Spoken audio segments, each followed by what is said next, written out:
ഭരണി സ്റ്റുഡിയോയിൽ റെക്കോർഡിങ് നടക്കുന്ന സമയത്ത് ഗിരീഷിനോട് പറഞ്ഞു ഒരു വരി എഴുതിയിട്ട് വരാൻ പറഞ്ഞു. വേറെ ഒന്നും എഴുതണ്ട, ഗിരീഷ് ഒറ്റ വരി എഴുതിയാൽ മതി.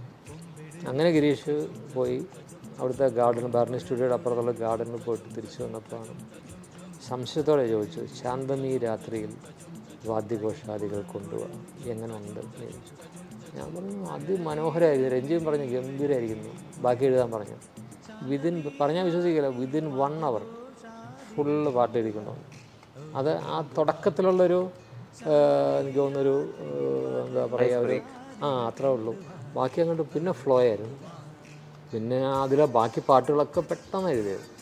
പിന്നെ അങ്ങോട്ട് ഗിരീഷിൻ്റെ ഒരു കാലമായിരുന്നല്ലോ, പ്രഭുദേവായിരുന്നു അത് കൊറിയോഗ്രാഫർ. അപ്പോൾ അത് ഞങ്ങൾ ഷൂട്ട് ചെയ്യുന്നതിൻ്റെ ത്രില്ലൊക്കെ ഭയങ്കരമായിരുന്നു. ഒരു മമ്മൂക്ക ഡാൻസ് ചെയ്യണം, മമ്മൂക്ക ഡാൻസ് ചെയ്ത് കണ്ടു. ഞാൻ ഫസ്റ്റ് ഡേ കണ്ടു. ഇപ്പോഴും അതിൻ്റെ ഫീലും നിലനിൽക്കുകയാണ്. ശാന്തമി രാത്രിയുടെ ത്രില്ല്, ലാലേട്ടൻ ഡാൻസ് ചെയ്യുമ്പോഴൊക്കെ തിയേറ്റർ മുഴുവൻ ഇളകി കൈയടിക്കുകയാണ്.